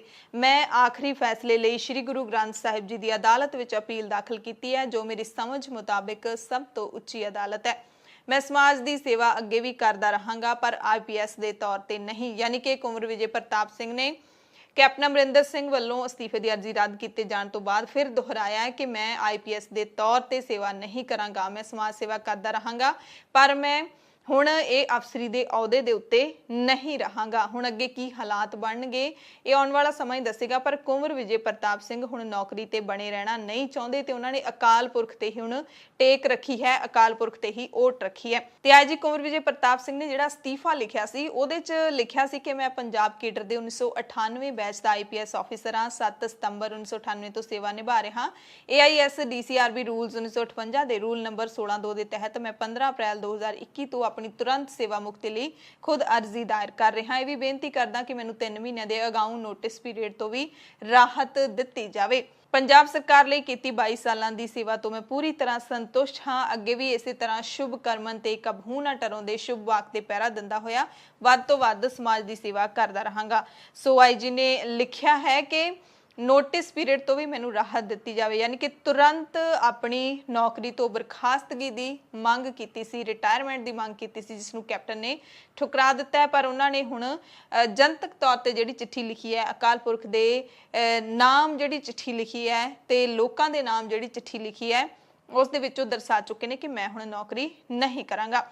ਦਰਅਸਲ 10 ਅਪ੍ਰੈਲ ਨੂੰ ਕੋਟਕਪੂਰਾ ਗੋਲੀकांड ਮਾਮਲੇ ਦੇ ਵਿੱਚ ਜਿਹੜੀ ਪੰਜਾਬ ਹਰਿਆਣਾ ਹਾਈ ਕੋਰਟ ਨੇ ਇਸ ਸਿੱਟ ਦੇ ਵੱਲੋਂ ਪੜਤਾਲ ਕੀਤੀ ਗਈ ਸੀ ਉਹਦੀ ਰਿਪੋਰਟ ਨੂੰ ਖਾਰਜ ਕਰ ਦਿੱਤਾ ਸੀ, ਜਿਸ ਤੋਂ ਬਾਅਦ ਮਾਮਲਾ ਜਿਹੜਾ ਇੱਕ ਵਾਰ ਫਿਰ ਤੋਂ ਭਖ ਗਿਆ ਬੇਅਦਬੀ ਦੇ ਮੁੱਦੇ ਦਾ। ਉਤੋਂ ਵੋਟਾਂ ਵੀ ਆਉਣ ਵਾਲੀਆਂ ਨੇ ਤਾਂ ਇਹ ਮੁੱਦਾ ਜ਼ਾਹਿਰ ਤੌਰ ਤੇ ਇਸ ਵਾਰ ਵੀ ਛਾਇਆ ਰਹੂਗਾ। ਤੇ ਬੇਅਦਬੀ ਦੇ ਪੂਰੇ ਮਸਲੇ ਤੇ ਬੋਲਦਿਆਂ ਸ਼੍ਰੋਮਣੀ ਅਕਾਲੀ ਦਲ ਦੀ ਲੀਡਰ ਅਤੇ ਸਾਬਕਾ ਕੇਂਦਰੀ ਮੰਤਰੀ ਹਰਸਿਮਰਤ ਬਾਦਲ ਨੇ ਕਿਹਾ ਕਿ ਸਾਡੀ ਇੱਕੋ ਇੱਕ ਅਰਦਾਸ ਹੈ ਕਿ ਜਿਨ੍ਹਾਂ ਨੇ ਗੁਰੂ ਸਾਹਿਬ ਤੇ ਹਮਲੇ ਕੀਤੇ ਤੇ ਜਿਨ੍ਹਾਂ ਨੇ ਕਰਵਾਏ ਤੇ ਜਿਨ੍ਹਾਂ ਨੇ ਇਸ ਤੇ ਸਿਆਸਤ ਕੀਤੀ ਉਹਨਾਂ ਦਾ ਕੱਖ ਨਾ ਰਹੇ। ਹਾਈ ਕੋਰਟ ਦੀ ਜੱਜਮੈਂਟ ਤੋਂ ਬਾਅਦ ਇਹ ਸਾਫ਼ ਹੋ ਗਿਆ ਕਿ ਕੈਪਟਨ ਅਮਰਿੰਦਰ ਸਿੰਘ ਤੇ ਹੋਰ ਵਿਰੋਧੀ ਪਾਰਟੀਆਂ ਬੇਅਦਬੀ ਮਾਮਲੇ ਵਿੱਚ ਸਿਆਸਤ ਕਰਕੇ ਇੱਕ ਪਾਰਟੀ ਤੇ ਇੱਕ ਪਰਿਵਾਰ ਨੂੰ ਸਿਰਫ ਨਿਸ਼ਾਨਾ ਬਣਾ ਰਹੀਆਂ ਨੇ, ਉਹਨਾਂ ਨੂੰ ਬੇਅਦਬੀ ਦਾ ਕੋਈ ਦੁੱਖ ਨਹੀਂ ਸੀ। ਹਰਸਿਮਰਤ ਨੇ ਕਿਹਾ ਕਿ ਅਦਾਲਤ ਦੇ ਫੈਸਲੇ ਤੋਂ ਬਾਅਦ ਕੁੰਵਰ ਵਿਜੇ ਪ੍ਰਤਾਪ ਨੇ ਅਸਤੀਫਾ ਦਿੱਤਾ, ਪਰ ਕੈਪਟਨ ਅਮਰਿੰਦਰ ਅਸਤੀਫੇ ਨੂੰ ਮੰਨਣ ਨੂੰ ਤਿਆਰ ਨਹੀਂ। ਇਸ ਤੋਂ ਵੱਡੀ ਮਿਲੀ ਭੁਗਤ ਕਿੱਥੇ ਸਾਬਿਤ ਹੋਵੇਗੀ? ਬਾਦਲ ਨੇ ਕਿਹਾ ਕਿ ਕੈਪਟਨ ਅਮਰਿੰਦਰ ਸਿੰਘ ਨੂੰ ਇਸ ਮਾਮਲੇ 'ਚ ਸੁਪਰੀਮ ਕੋਰਟ ਤੋਂ ਵੀ ਮੂੰਹ ਦੀ ਖਾਣੀ ਪਏਗੀ। ਸੋ ਇਸ ਤਰ੍ਹਾਂ ਦੀ ਜਿਹੜੀ ਸਿਆਸੀ ਬਿਆਨਬਾਜ਼ੀਆਂ ਲਗਾਤਾਰ ਆ ਰਹੀਆਂ ਨੇ। ਤੇ ਉਧਰ ਅਕਾਲੀ ਦਲ ਦੇ ਸਾਬਕਾ ਕੈਬਨਿਟ ਮੰਤਰੀ ਸਿਕੰਦਰ ਸਿੰਘ ਮਲੂਕਾ ਨੇ ਵੀ ਕਿਹਾ ਕਿ ਕੁੰਵਰ ਵਿਜੇ ਪ੍ਰਤਾਪ ਦਾ ਅਸਤੀਫਾ ਸਿਰਫ ਇੱਕ ਡਰਾਮਾ ਹੈ ਤੇ ਉਹ ਡਰਾਮੇਬਾਜ਼ ਬੰਦਾ ਹੈ। ਉਸ ਨੂੰ ਪਤਾ ਹੈ ਕਿ ਉਸ ਦਾ ਅਸਤੀਫਾ ਕਿਸੇ ਨੇ ਮਨਜ਼ੂਰ ਨਹੀਂ ਕਰਨਾ, ਸਿਰਫ ਡਰਾਮਾ ਕੀਤਾ ਗਿਆ। ਜੇ ਅਸਲ ਦੇ ਵਿੱਚ ਮਰਦ ਹੈ ਤਾਂ ਆਪਣਾ ਅਸਤੀਫਾ ਮਨਜ਼ੂਰ ਕਰਵਾਵੇ। ਮਲੂਕਾ ਬਠਿੰਡਾ ਦੇ ਵਿੱਚ ਡਾਕਟਰ ਭੀਮ ਰਾਓ ਅੰਬੇਦਕਰ ਦੇ ਜਨਮ ਦਿਨ ਮੌਕੇ ਸ਼ਰਧਾ ਦੇ ਫੁੱਲ ਭੇਂਟ ਕਰਨ ਪਹੁੰਚੇ ਸੀ। ਉਹਨਾਂ ਕਿਹਾ ਕਿ ਜਿਵੇਂ ਆਮ ਆਦਮੀ ਪਾਰਟੀ ਦੇ ਵਿਧਾਇਕਾਂ ਦੇ ਦਿੱਤੇ ਹੋਏ ਅਸਤੀਫੇ ਹਾਲੇ ਤੱਕ ਮਨਜ਼ੂਰ ਨਹੀਂ ਹੋਏ, ਇਹ ਸਭ ਰਲੇ ਹੋਏ ਨੇ। ਜੇ ਦਿਲੋਂ ਅਸਤੀਫਾ ਦਿੱਤਾ ਹੁੰਦਾ ਤਾਂ 5 ਮਿੰਟ ਵਿੱਚ ਮਨਜ਼ੂਰ ਹੋ ਜਾਂਦਾ, ਰਲ ਮਿਲ ਕੇ ਦਿੱਤਾ ਅਸਤੀਫਾ ਮਨਜ਼ੂਰ ਨਹੀਂ ਹੁੰਦਾ। ਭਾਰਤੀ ਕਿਸਾਨ ਯੂਨੀਅਨ ਏਕਤਾ ਉਗਰਾਹਾਂ ਦੇ ਪ੍ਰਧਾਨ ਜੋਗਿੰਦਰ ਸਿੰਘ ਉਗਰਾਹਾਂ ਨੇ 21 ਅਪ੍ਰੈਲ ਨੂੰ ਵੱਡੀ ਗਿਣਤੀ ਵਿੱਚ ਔਰਤਾਂ ਤੇ ਹੋਰ ਕਾਰਕੁਨਾਂ ਦੇ ਵੱਲੋਂ ਦਿੱਲੀ ਕੂਚ ਦਾ ਐਲਾਨ ਕੀਤਾ ਗਿਆ। ਉਗਰਾਹਾਂ ਨੇ ਕਿਹਾ ਕਿ ਇਸ ਮਾਰਚ ਦੀ ਅਗਵਾਈ ਯੂਨੀਅਨ ਦੇ ਸੂਬਾ ਸਕੱਤਰ ਸੁਖਦੇਵ ਸਿੰਘ ਕੋਕਰੀ ਕਲਾਂ ਤੇ ਖਜ਼ਾਨਕੀ ਝੰਡਾ ਸਿੰਘ ਜੇਠੂਕੇ ਕਰਨਗੇ। ਜਲਿਆਂਵਾਲਾ ਬਾਗ ਕਾਂਡ ਤੋਂ ਬਾਅਦ ਲੋਕ ਜਾਤ-ਪਾਤ ਧਰਮ ਤੋਂ ਉੱਪਰ ਉੱਠ ਕੇ ਬਰਤਾਨਵੀ ਸਰਕਾਰ ਦੇ ਖਿਲਾਫ ਇਕਜੁੱਟ ਹੋਏ ਸਨ ਤੇ ਇਸੇ ਤਰ੍ਹਾਂ ਮੋਦੀ ਸਰਕਾਰ ਦੇ ਖਿਲਾਫ ਜੰਗ ਦੇ ਵਿੱਚ ਹੁਣ ਕਿਸਾਨ, ਮਜ਼ਦੂਰ, ਔਰਤਾਂ ਤੇ ਸਾਰੇ ਦੇਸ਼ਵਾਸੀ ਇਕੱਠੇ ਹੋ ਕੇ ਲੜਨਗੇ। ਸੋ ਦਿੱਲੀ ਦੇ ਵੱਲ 21 ਅਪ੍ਰੈਲ ਨੂੰ ਵੱਡਾ ਜਥਾ ਜਿਹੜਾ ਕੂਚ ਕਰੇਗਾ, ਖਾਸ ਤੌਰ ਤੇ ਇਹਦੇ ਵਿੱਚ ਔਰਤਾਂ ਸ਼ਾਮਿਲ ਹੋਣਗੀਆਂ। ਕਿਸਾਨ ਮਜ਼ਦੂਰ ਸੰਘਰਸ਼ ਕਮੇਟੀ ਦੇ ਵੱਲੋਂ ਵੀ ਪਿੰਡ ਪੰਧੇਰ ਕਲਾਂ ਦੇ ਵਿੱਚ 18 ਅਪ੍ਰੈਲ ਨੂੰ ਬੀਬੀਆਂ ਦਾ ਵੱਡਾ ਇਕੱਠ ਕੀਤਾ ਜਾ ਰਿਹਾ ਹੈ, ਇੱਕ ਵੱਡੀ ਰੈਲੀ ਦੇ ਰੂਪ ਦੇ ਵਿੱਚ। ਇਸ ਦੇ ਲਈ ਜਥੇਬੰਦੀ ਦੇ ਵੱਲੋਂ ਪੂਰੀ ਲਾਮਬੰਦੀ ਹੈ ਜਿਹੜੀ ਉਹ ਕੀਤੀ ਜਾ ਰਹੀ ਹੈ। ਹਰ ਸਾਲ ਵਿਸਾਖੀ ਦੇ ਮੌਕੇ ਖਾਲਸਾ ਸਿਰਜਣਾ ਦਿਹਾੜੇ ਦੇ ਜਿਹੜੇ ਸਮਾਗਮ ਸਿੱਖ ਕੌਮ ਦੇ ਵੱਲੋਂ ਮਨਾਏ ਜਾਂਦੇ ਨੇ, ਉਹਨਾਂ ਸਮਾਗਮਾਂ ਦੀ ਸਮਾਪਤੀ ਤੱਕ ਸ੍ਰੀ ਦਮਦਮਾ ਸਾਹਿਬ ਤਲਵੰਡੀ ਸਾਬੋ ਦੀ ਧਰਤੀ ਤੇ ਨਿਹੰਗ ਸਿੰਘਾਂ ਦੇ ਮਹੱਲਾ ਕੱਢਣ ਤੋਂ ਬਾਅਦ ਹੋਈ। ਇਸੇ ਤਰ੍ਹਾਂ ਹੀ ਮਹੱਲਾ ਸਿੰਘੂ ਬਾਰਡਰ ਤੇ ਵੀ ਕੱਢਿਆ ਗਿਆ। ਇੱਥੇ ਨਿਹੰਗ ਸਿੰਘਾਂ ਦੇ ਵੱਲੋਂ TDI ਮਾਲ ਮੜੀਆਂ ਦਲ ਤੋਂ ਲਿਫਟਨ ਚੌਂਕ ਤੱਕ ਮਹੱਲਾ ਕੱਢਿਆ ਗਿਆ ਤੇ ਮਹੱਲਾ ਕੱਢਣ ਦੇ ਨਾਲ ਹੀ ਹਰ ਸਾਲ ਜਿਹੜੇ ਸਮਾਗਮ ਕਰਵਾਏ ਜਾਂਦੇ ਨੇ ਖਾਲਸਾ ਸਿਰਜਣਾ ਦਿਹਾੜੇ ਮੌਕੇ ਉਹ ਸਮਾਪਤ ਹੋ ਜਾਂਦੇ ਨੇ। ਹਾਲਾਂਕਿ ਉਸ ਤੋਂ ਬਾਅਦ ਵੀ ਕਈ ਦਿਨਾਂ ਤੱਕ ਤਖਤ ਸ੍ਰੀ ਦਮਦਮਾ ਸਾਹਿਬ ਦੀ ਧਰਤੀ ਦੇ ਉੱਤੇ ਸੰਗਤਾਂ ਵੱਡੀ ਗਿਣਤੀ ਦੇ ਵਿੱਚ ਨਤਮਸਤਕ ਹੋਣ ਲਈ ਆਉਂਦੀਆਂ ਰਹਿੰਦੀਆਂ ਨੇ। ਲੱਖਾ ਸਿਧਾਣਾ ਦੇ ਭਰਾ ਦੀ ਕੁੱਟਮਾਰ ਦੇ ਮਾਮਲੇ ਨਾਲ ਜੁੜੀ ਖਬਰ ਹੈ। ਬਠਿੰਡਾ ਇਕਾਈ ਦੀ ਜਮਹੂਰੀ ਅਧਿਕਾਰ ਸਭਾ ਨੇ ਦਿੱਲੀ ਪੁਲਿਸ ਦੇ ਵੱਲੋਂ ਲੱਖਾ ਸਿਧਾਣਾ ਦੇ ਭਰਾ ਗੁਰਦੀਪ ਸਿੰਘ ਮੁੰਡੀ ਸਿਧਾਣਾ ਨੂੰ ਪਟਿਆਲਾ ਤੋਂ ਗ੍ਰਿਫਤਾਰ ਕਰਨ, ਉਸ ਤੋਂ ਬਾਅਦ ਉਸ ਦੀ ਕੁੱਟਮਾਰ ਕਰਨ ਦੇ ਮਾਮਲੇ ਵਿੱਚ ਦਿੱਲੀ ਪੁਲਿਸ ਦੇ ਖਿਲਾਫ ਨੋਟਿਸ ਲਿਆ। ਜਮਹੂਰੀ ਅਧਿਕਾਰ ਸਭਾ ਨੇ ਆਪਣੀ ਰਿਪੋਰਟ ਦੇ ਵਿੱਚ ਪੰਜਾਬ ਪੁਲਿਸ ਤੇ ਪੰਜਾਬ ਸਰਕਾਰ ਦੀ ਕਾਰਗੁਜ਼ਾਰੀ ਤੇ ਵੀ ਸਵਾਲ ਚੁੱਕੇ ਨੇ। ਜਮਹੂਰੀ ਅਧਿਕਾਰ ਸਭਾ ਨੇ ਕਿਹਾ ਕਿ ਕਿਸੇ ਵੀ ਵਿਅਕਤੀ ਨੂੰ ਪੁੱਛਗਿੱਛ ਲਈ ਥਾਣੇ ਲਿਜਾਣ ਤੋਂ ਪਹਿਲਾਂ ਉਸ ਖਿਲਾਫ ਦਰਜ ਕੇਸ ਦੀ ਜਾਣਕਾਰੀ ਉਸ ਨੂੰ ਦੇਣੀ ਹੁੰਦੀ ਹੈ। ਉਸਦੇ ਮਾਪਿਆਂ ਜਾਂ ਫਿਰ ਗੁਆਂਢੀਆਂ ਨੂੰ ਵੀ ਸੂਚਨਾ ਦੇਣੀ ਹੁੰਦੀ ਹੈ, ਪਰ ਦਿੱਲੀ ਪੁਲਿਸ ਨੇ ਅਜਿਹਾ ਕੁਝ ਨਹੀਂ ਕੀਤਾ। ਜਿਹੜੀ ਝਾੜ ਹੈ ਉਹ ਪਾਈ ਹੈ ਜਮਹੂਰੀ ਅਧਿਕਾਰ ਸਭਾ ਨੇ ਦਿੱਲੀ ਪੁਲਿਸ ਨੂੰ ਵੀ, ਪੰਜਾਬ ਪੁਲਿਸ ਨੂੰ ਤੇ ਪੰਜਾਬ ਸਰਕਾਰ ਨੂੰ ਵੀ। 14 ਅਪ੍ਰੈਲ ਨੂੰ ਸੰਵਿਧਾਨ ਦੇ ਨਿਰਮਾਤਾ ਡਾਕਟਰ ਬਾਬਾ ਸਾਹਿਬ ਭੀਮਰਾਓ ਅੰਬੇਦਕਰ ਦੀ 130ਵੀਂ ਜਯੰਤੀ ਦੇ ਮੌਕੇ ਸ਼੍ਰੋਮਣੀ ਅਕਾਲੀ ਦਲ ਦੇ ਪ੍ਰਧਾਨ ਸੁਖਬੀਰ ਸਿੰਘ ਬਾਦਲ ਨੇ 2022 ਦੀਆਂ ਚੋਣਾਂ ਨੂੰ ਲੈ ਕੇ ਇੱਕ ਵੱਡਾ ਐਲਾਨ ਕੀਤਾ ਹੈ। ਸੁਖਬੀਰ ਬਾਦਲ ਨੇ ਕਿਹਾ ਕਿ ਜੇਕਰ ਸਾਡੀ ਪਾਰਟੀ 2022 ਦੇ ਵਿੱਚ ਸੱਤਾ ਵਿੱਚ ਆਉਂਦੀ ਹੈ ਤਾਂ ਅਸੀਂ ਦਲਿਤ ਲੀਡਰ ਨੂੰ ਪੰਜਾਬ ਦਾ ਉਪ ਮੁੱਖ ਮੰਤਰੀ ਬਣਾਵਾਂਗੇ। ਹਾਲਾਂਕਿ ਉਪ ਮੁੱਖ ਮੰਤਰੀ ਦੇ ਕੋਲ ਕਿੰਨੀਆਂ ਕੁ ਤਾਕਤਾਂ ਹੁੰਦੀਆਂ ਨੇ, ਕਿੰਨੀਆਂ ਕੁ ਉਹਦੀਆਂ ਪਾਵਰਸ ਹੁੰਦੀਆਂ ਨੇ, ਮੁੱਖ ਮੰਤਰੀ ਦੇ ਸਾਹਮਣੇ ਜਾਂ ਫਿਰ ਬਾਕੀ ਕੈਬਨਿਟ ਦੇ ਸਾਹਮਣੇ ਇਸ ਹਕੀਕਤ ਦੇ ਵਿੱਚ ਸਾਨੂੰ ਸਭ ਨੂੰ ਪਤਾ ਹੈ। ਸਿਰਫ ਇੱਕ ਨਾਮ ਹੁੰਦਾ, ਪਰ ਫਿਰ ਵੀ ਉਹਨਾਂ ਨੇ ਐਲਾਨ ਕੀਤਾ ਹੈ ਕਿ ਅਸੀਂ ਪੰਜਾਬ ਦੇ ਵਿੱਚ ਸਾਡੀ ਸਰਕਾਰ ਜੇ ਆਉਂਦੀ ਹੈ ਤਾਂ ਦਲਿਤ ਲੀਡਰ ਨੂੰ ਉਪ ਮੁੱਖ ਮੰਤਰੀ ਬਣਾਵਾਂਗੇ। ਜਲੰਧਰ ਦੇ ਵਿੱਚ ਸੁਖਬੀਰ ਬਾਦਲ ਡਾਕਟਰ ਭੀਮਰਾਓ ਅੰਬੇਦਕਰ ਦੇ ਬੁੱਤ ਤੇ ਸ਼ਰਧਾ ਦੇ ਫੁੱਲ ਭੇਂਟ ਕਰਨ ਲਈ ਪਹੁੰਚੇ ਸੀ। ਇਸ ਮੌਕੇ ਉਹਨਾਂ ਨੇ ਇੱਕ ਹੋਰ ਵੱਡਾ ਐਲਾਨ ਕੀਤਾ ਹੈ ਕਿ ਜਦੋਂ ਸਾਡੀ ਸਰਕਾਰ ਆ ਜਾਏਗੀ, ਸਾਡੀ ਪਾਰਟੀ ਸੱਤਾ ਵਿੱਚ ਆ ਜਾਏਗੀ ਤਾਂ ਅਸੀਂ ਦੁਆਬਾ ਇਲਾਕੇ ਦੇ ਵਿੱਚ ਡਾਕਟਰ ਭੀਮਰਾਓ ਅੰਬੇਦਕਰ ਦੇ ਨਾਮ ਤੇ ਇੱਕ ਵੱਡੀ ਯੂਨੀਵਰਸਿਟੀ ਬਣਾਵਾਂਗੇ। ਤੇ ਨਕੋਦਰ ਚੌਂਕ ਦੇ ਵਿੱਚ ਜਦੋਂ ਸੁਖਬੀਰ ਬਾਦਲ ਆਪਣੇ ਪਾਰਟੀ ਦੇ ਲੀਡਰਾਂ ਦੇ ਸਮੇਤ ਡਾਕਟਰ ਅੰਬੇਦਕਰ ਨੂੰ ਸ਼ਰਧਾਂਜਲੀ ਦੇ ਰਹੇ ਸੀ ਤਾਂ ਬਸਪਾ ਆਗੂਆਂ ਨੇ ਸੁਖਬੀਰ ਬਾਦਲ ਦੇ ਵਿਰੁੱਧ ਨਾਅਰੇਬਾਜ਼ੀ ਕੀਤੀ। ਬਸਪਾ ਲੀਡਰਾਂ ਨੇ ਕਿਹਾ ਕਿ ਜਿਹੜੇ ਖੇਤੀ ਦੇ ਕਾਲੇ ਕਾਨੂੰਨ ਕੇਂਦਰ ਦੀ ਬੀਜੇਪੀ ਸਰਕਾਰ ਨੇ ਪਾਸ ਕੀਤੇ ਨੇ ਉਹਨਾਂ ਤੇ ਸ਼੍ਰੋਮਣੀ ਅਕਾਲੀ ਦਲ ਦੇ ਪ੍ਰਧਾਨ ਸੁਖਬੀਰ ਸਿੰਘ ਬਾਦਲ ਦੀ ਸਹਿਮਤੀ ਰਹੀ ਹੈ, ਇਸ ਕਰਕੇ ਇਹਨਾਂ ਨੂੰ ਬਾਬਾ ਸਾਹਿਬ ਦੇ ਬੁੱਤ ਤੇ ਸ਼ਰਧਾਂਜਲੀ ਭੇਂਟ ਕਰਨ ਦਾ ਕੋਈ ਹੱਕ ਨਹੀਂ ਹੈ। ਸੁਖਬੀਰ ਬਾਦਲ ਦੇ ਇਸ ਬਿਆਨ ਤੋਂ ਬਾਅਦ ਸੂਬੇ ਦੀ ਸਿਆਸਤ ਜ਼ਰੂਰ ਭਖ ਗਈ ਹੈ, ਕਿਉਂਕਿ ਪੰਜਾਬ ਦੇ ਵਿੱਚ 35% ਜਿਹੜਾ ਵੋਟ ਬੈਂਕ ਹੈ ਉਹ ਦਲਿਤ ਭਾਈਚਾਰੇ ਦਾ ਹੈ। ਜ਼ਾਹਿਰ ਤੌਰ ਤੇ ਦੂਸਰੀਆਂ ਪਾਰਟੀਆਂ ਨੇ ਜਿਹੜੀਆਂ ਅਕਾਲੀ ਦਲ ਦੀਆਂ ਵਿਰੋਧੀ ਪਾਰਟੀਆਂ ਨੇ ਉਹਨਾਂ ਨੂੰ ਤਕਲੀਫ ਜ਼ਰੂਰ ਹੋਵੇਗੀ ਇੰਨੇ ਵੱਡੇ ਬਿਆਨ ਤੋਂ। ਸਭ ਤੋਂ ਪਹਿਲਾਂ ਮੁੱਖ ਮੰਤਰੀ ਕੈਪਟਨ ਅਮਰਿੰਦਰ ਸਿੰਘ ਦੀ ਗੱਲ ਕਰਾਂਗੇ। ਕੈਪਟਨ ਅਮਰਿੰਦਰ ਸਿੰਘ ਨੇ ਬਿਆਨ ਦਾ ਜਵਾਬ ਦਿੰਦਿਆਂ ਕਿਹਾ ਕਿ ਇਹ ਸੁਖਬੀਰ ਬਾਦਲ ਸਿਰਫ ਵੋਟਾਂ ਦੇ ਲਈ ਅਜਿਹੇ ਵੱਡੇ ਬਿਆਨਾਂ ਦਾ ਐਲਾਨ ਕਰ ਰਹੇ ਨੇ। ਮੈਂ ਇਹਨਾਂ ਨੂੰ ਪੁੱਛਣਾ ਚਾਹੁੰਦਾ ਕਿ ਕੀ ਤੁਸੀਂ ਕਦੇ ਦਲਿਤ ਭਾਈਚਾਰੇ ਦੇ ਲਈ ਕੁਝ ਕੀਤਾ ਹੈ? ਵੱਡਾ ਬਿਆਨ ਸਿਰਫ ਤੁਸੀਂ ਵੋਟਾਂ ਲਈ ਦੇ ਰਹੇ ਹੋ, ਕੀਤਾ ਇਹਨਾਂ ਨੇ ਕਦੇ ਵੀ ਕੁਝ ਨਹੀਂ ਹੈ। ਸਰਕਾਰ ਤਾਂ ਇਹਨਾਂ ਦੀ ਪਹਿਲਾਂ ਵੀ ਆਈ ਸੀ। ਇਸੇ ਤਰ੍ਹਾਂ ਆਮ ਆਦਮੀ ਪਾਰਟੀ ਦੇ ਜਿਹੜੇ ਵਿਰੋਧੀ ਧਿਰ ਦੇ ਲੀਡਰ ਹੈਗੇ ਨੇ ਹਰਪਾਲ ਸਿੰਘ ਚੀਮਾ, ਉਹਨਾਂ ਨੇ ਵੀ ਕਿਹਾ ਕਿ ਜਦੋਂ ਅਕਾਲੀਆਂ ਦੀ ਸਰਕਾਰ ਸੀ ਪੰਜਾਬ 'ਚ ਉਦੋਂ ਤਾਂ ਇਹਨਾਂ ਨੇ ਹਰੀਜਨ ਭਾਈਚਾਰੇ ਦੇ ਲਈ ਕੁਝ ਨਹੀਂ ਕੀਤਾ, ਦਲਿਤਾਂ ਦੇ ਲਈ ਕੁਝ ਨਹੀਂ ਕੀਤਾ ਤੇ ਹੁਣ ਇਹ ਵੋਟਾਂ ਲੈਣ ਦੀ ਖਾਤਰ ਅਜਿਹੇ ਬਿਆਨ ਦੇ ਰਹੇ ਨੇ। ਜੇ ਆਪਾਂ ਬਸਪਾ ਦੀ ਗੱਲ ਕਰ ਲਈਏ, ਬਸਪਾ ਤੇ ਪੰਜਾਬ ਪ੍ਰਧਾਨ ਜਸਬੀਰ ਸਿੰਘ ਗੜੀ ਉਹਨਾਂ ਨੇ ਕਿਹਾ ਹੈ ਕਿ ਦੇਰ ਆਏ ਦਰੁਸਤ ਆਏ, ਕਿ ਪਾਰਟੀ ਨੇ ਜੇ ਇੰਨਾ ਵੱਡਾ ਐਲਾਨ ਕੀਤਾ ਤਾਂ ਬਹੁਤ ਚੰਗੀ ਗੱਲ ਹੈ। ਉਹਨਾਂ ਨੇ ਕਿਹਾ ਕਿ ਕਾਂਗਰਸ ਨੂੰ ਹੁਣ ਮੂੰਹ ਦੀ ਖਾਣੀ ਪਏਗੀ ਤੇ ਅਸੀਂ ਸ਼੍ਰੋਮਣੀ ਅਕਾਲੀ ਦਲ ਦੇ ਇਸ ਬਿਆਨ ਦਾ ਸਵਾਗਤ ਕਰਦੇ ਹਾਂ ਤੇ ਪਾਰਟੀ ਦਾ ਪੂਰਾ ਸਾਥ ਦੇਵਾਂਗੇ ਕਿ ਸਾਨੂੰ ਇੰਨੇ ਸਮੇਂ ਬਾਅਦ, ਕਿਉਂਕਿ ਅਸੀਂ ਬਹੁਤ ਮਿਹਨਤ ਕਰਦੇ ਹਾਂ, ਬਿਨਾਂ ਕਿਸੇ ਜਿਹੜਾ ਫੰਡਾਂ ਤੋਂ ਬਿਨਾਂ ਸਾਡੀ ਇੱਕ ਗਰੀਬ ਪਾਰਟੀ ਹੈ, ਅਸੀਂ ਫਿਰ ਵੀ ਪੰਜਾਬ ਦੇ ਵਿੱਚ ਵੱਡੀ ਗਿਣਤੀ ਦੇ ਵਿੱਚ ਵੋਟਾਂ ਲੈ ਕੇ ਜਾਂਦੇ ਹਾਂ ਤੇ ਜੇ ਇੱਕ ਪਾਰਟੀ ਸਾਨੂੰ ਇੰਨੀ ਵੱਡੀ ਜ਼ਿੰਮੇਵਾਰੀ ਦੇਵੇਗੀ ਤਾਂ ਅਸੀਂ ਉਸ ਪਾਰਟੀ ਦੇ ਨਾਲ ਖੜਾਂਗੇ। ਤੇ ਜੇ ਗੱਲ ਕਰ ਲਈਏ ਬੀਜੇਪੀ ਦੀ, ਬੀਜੇਪੀ ਜਿਹੜੀ ਕਿ ਅਕਾਲੀ ਦਲ ਦੀ ਭਾਈਵਾਲ ਪਾਰਟੀ ਹੁੰਦੀ ਸੀ, ਉਹਨਾਂ ਨੇ ਸੁਖਬੀਰ ਬਾਦਲ ਦੇ ਐਲਾਨ ਦੇ ਉਲਟ ਪੰਜਾਬ ਨੂੰ ਮੁੱਖ ਮੰਤਰੀ ਦਾ ਚਿਹਰਾ ਹੀ ਦੇਣ ਦਾ ਐਲਾਨ ਕਰ ਦਿੱਤਾ ਹੈ। ਕਿਹਾ ਕਿ ਬੀਜੇਪੀ ਜਦੋਂ ਪੰਜਾਬ ਦੇ ਵਿੱਚ ਸਰਕਾਰ ਬਣਾਏਗੀ ਤਾਂ ਅਸੀਂ ਮੁੱਖ ਮੰਤਰੀ ਦਲਿਤ ਭਾਈਚਾਰੇ ਦੇ ਲੀਡਰ ਨੂੰ ਬਣਾਵਾਂਗੇ, ਸਾਡੇ ਮੁੱਖ ਮੰਤਰੀ ਦਾ ਚਿਹਰਾ ਦਲਿਤ ਭਾਈਚਾਰੇ ਦੇ ਵਿੱਚੋਂ ਹੀ ਹੋਵੇਗਾ। ਸੋ ਦੇਖਿਆ ਜਾ ਸਕਦਾ ਹੈ ਕਿ ਪੰਜਾਬ ਦੀਆਂ ਜਿਹੜੀਆਂ ਸਾਰੀਆਂ ਸਿਆਸੀ ਪਾਰਟੀਆਂ ਨੇ 2022 ਦੇ ਵਿੱਚ ਦਲਿਤਾਂ ਦੀਆਂ ਵੋਟਾਂ ਲੈਣ ਦੇ ਲਈ, ਹਰੀਜਨ ਭਾਈਚਾਰੇ ਦੀਆਂ, ਅਨੁਸੂਚਿਤ ਜਾਤੀਆਂ ਦੀਆਂ ਵੋਟਾਂ ਲੈਣ ਦੇ ਲਈ ਕਿਸ ਪੱਧਰ ਤੇ ਤਰਲੋ ਮੱਛੀ ਹੋ ਰਹੀਆਂ ਨੇ। ਬਠਿੰਡਾ ਤੋਂ ਮੈਂਬਰ ਪਾਰਲੀਮੈਂਟ ਤੇ ਸਾਬਕਾ ਕੈਬਨਿਟ ਮੰਤਰੀ ਹਰਸਿਮਰਤ ਬਾਦਲ ਨੇ ਕੈਪਟਨ ਸਰਕਾਰ ਤੇ ਵੀ ਗੰਭੀਰ ਇਲਜ਼ਾਮ ਲਾਏ ਨੇ। ਮੰਗਲਵਾਰ ਦੇਰ ਸ਼ਾਮ ਵੀਡੀਓ ਜਾਰੀ ਕੀਤਾ ਹੈ ਹਰਸਿਮਰਤ ਬਾਦਲ ਨੇ ਤੇ ਕੈਪਟਨ ਸਰਕਾਰ ਤੇ ਖੂਬ ਭੜਾਸ ਕੱਢੀ ਹੈ। ਹਰਸਿਮਰਤ ਨੇ ਕਿਹਾ ਕਿ ਕੈਪਟਨ ਸਰਕਾਰ ਫਾਰਮ ਹਾਊਸ ਤੋਂ ਚੱਲ ਰਹੀ ਹੈ ਤੇ ਮੁੱਖ ਮੰਤਰੀ ਕੈਪਟਨ ਅਮਰਿੰਦਰ ਸਿੰਘ ਪਿਛਲੇ 4 ਸਾਲਾਂ ਤੋਂ ਆਈਸੋਲੇਸ਼ਨ ਵਿੱਚ ਨੇ, ਯਾਨੀ ਕਿ ਇਕਾਂਤਵਾਸ ਨੇ। ਉਹਨਾਂ ਕਿਹਾ ਕਿ ਕੋਵਿਡ-19 ਦੌਰਾਨ ਵੀ ਸਰਕਾਰ ਬੁਰੀ ਤਰ੍ਹਾਂ ਫੇਲ ਸਾਬਿਤ ਹੋਈ ਹੈ। ਸਿਰਫ ਆਰਡਰ ਕੀਤੇ ਜਾਂਦੇ ਨੇ ਪਰ ਜ਼ਮੀਨੀ ਪੱਧਰ ਤੇ ਹਾਲਤ ਬਹੁਤ ਮਾੜੀ ਹੈ। ਕਰੋਨਾ ਪੰਜਾਬ ਦੇ ਵਿੱਚ ਤੇਜ਼ੀ ਨਾਲ ਪੈਰ ਪਸਾਰ ਰਿਹਾ ਪਰ ਸਰਕਾਰ ਕੇਵਲ ਕਾਗਜ਼ੀ ਹੁਕਮਾਂ ਤੱਕ ਹੀ ਸੀਮਿਤ ਰਹਿ ਗਈ ਹੈ। ਉਧਰ ਕੈਪਟਨ ਅਮਰਿੰਦਰ ਸਿੰਘ ਦੇ ਖਿਲਾਫ ਜਿਹੜੇ ਇਲਜ਼ਾਮ ਲੱਗ ਰਹੇ ਨੇ ਕਿ ਪਾਰਟੀ ਦੀਆਂ ਜਿਹੜੀਆਂ ਟਿਕਟਾਂ ਹੈਗੀਆਂ ਨੇ, ਟਿਕਟਾਂ ਤੇ ਉਮੀਦਵਾਰਾਂ ਦੀ ਚੋਣ ਉਹ ਪ੍ਰਸ਼ਾਂਤ ਕਿਸ਼ੋਰ ਕਰੇਗਾ, ਤਾਂ ਕੈਪਟਨ ਅਮਰਿੰਦਰ ਸਿੰਘ ਨੇ 2022 ਦੀਆਂ ਪੰਜਾਬ ਵਿਧਾਨ ਸਭਾ ਚੋਣਾਂ ਦੌਰਾਨ ਪ੍ਰਸ਼ਾਂਤ ਕਿਸ਼ੋਰ ਦੀ ਪੰਜਾਬ ਕਾਂਗਰਸ ਦੀਆਂ ਟਿਕਟਾਂ ਦੀ ਵੰਡ ਦੇ ਵਿੱਚ ਭੂਮਿਕਾ ਨੂੰ ਮੁੱਢੋਂ ਰੱਦ ਕਰ ਦਿੱਤਾ ਹੈ। ਕੈਪਟਨ ਨੇ ਕਿਹਾ ਸਵਾਲ ਹੀ ਪੈਦਾ ਨਹੀਂ ਹੁੰਦਾ, ਇਸ ਮਸਲੇ ਵਿੱਚ ਪ੍ਰਸ਼ਾਂਤ ਕਿਸ਼ੋਰ ਦਾ ਕੋਈ ਲੈਣਾ ਦੇਣਾ ਨਹੀਂ ਹੈ। दरअसल पिछले दिनी कैप्टन अमरिंदर सिंह ने ऐलान किया सी कि प्रशांत किशोर पंजाब दे विच मुख मंत्री कैप्टन अमरिंदर सिंह दे रणनीतिकार होणगे। उस तो बाद जिहड़ी कांग्रेस पार्टी है पंजाब दे विच ओही अंदर खाते कैप्टन दे इस फैसले का विरोध कर रही सी। सब नूं लग रहा कि प्रशांत किशोर दे कहण ते ही हुण कैप्टन अमरिंदर सिंह सारे फैसले लैणगे, पर कैप्टन ने उन्हां मीडिया रिपोर्टां दे दाअविआं नूं वी खारिज कीता है जिस विच कहा गया है कि प्रशांत किशोर दी टिकटां दी वंड विच भूमिका अहम रहेगी। पंजाब दे कैबिनेट मंत्री भारत भूषण आशू कहंदे ने कि पंजाब दे विच बारदाने दी कमी नहीं है, ये सिर्फ मीडिया दी पैदा कीती कहानी है।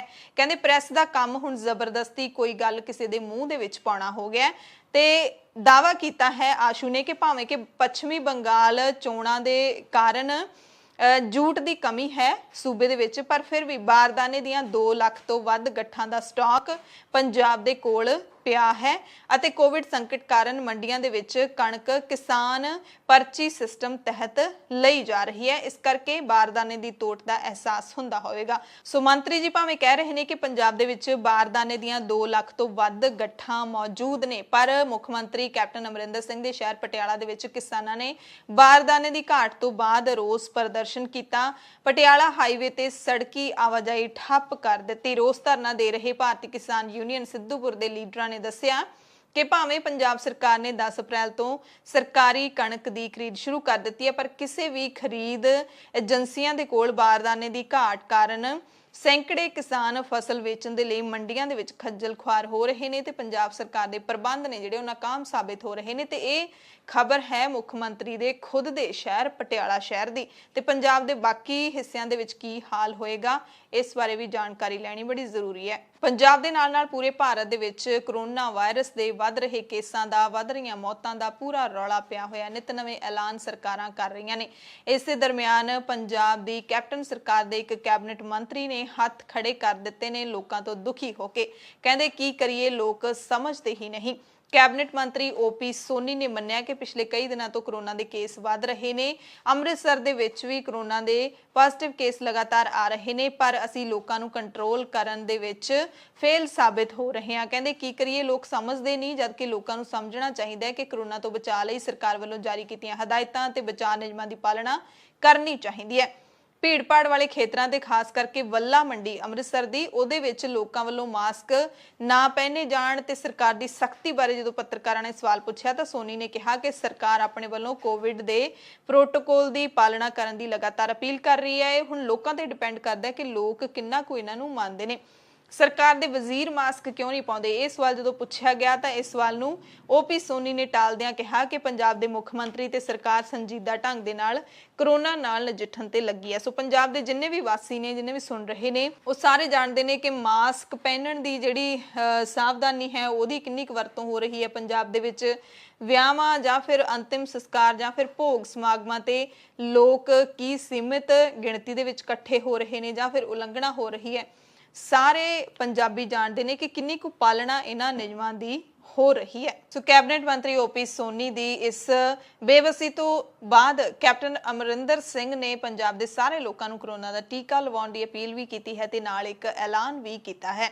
उन्होंने कहा कि जिहड़े लोग टीका लवाउण लई हस्पतालों दे विच जाण तो डर रहे ने, असीं उन्हां दे लई एक फूड पैकेज बना रहे हैं। कहंदे जिहड़ा भी गरीब व्यक्ति जिसनूं कोविड होया होवे अपने घर दे विच एकांतवास होया होवे उन्हां नूं असीं फूड पैकेज देवांगे तां जो अपने घर विच बच्चों की रोटी का प्रबंध कर सके। ये पैकेज फिलहाल बनाए जा रहे ने, तैयार किए जा रहे हैं, तो कोरोना पॉजिटिव दिहाड़ीदारां दे घरां विच फूड पैकेज भेजे जाणगे। ਹੁਸ਼ਿਆਰਪੁਰ ਤੋਂ ਇੱਕ ਖੌਫਨਾਕ ਘਟਨਾ ਸਾਹਮਣੇ ਆਈ ਹੈ ਜਿੱਥੇ ਪਿੰਡ ਬੱਸੀ ਕਾਲੇ ਖਾਂ ਦੇ ਵਿੱਚ ਇੱਕ ਪੋਤੇ ਨੇ ਆਪਣੀ 83 ਸਾਲਾ ਦਾਦੀ ਨੂੰ ਕਤਲ ਕਰਕੇ ਅੱਗ ਲਾ ਕੇ ਸਾੜ ਦਿੱਤਾ।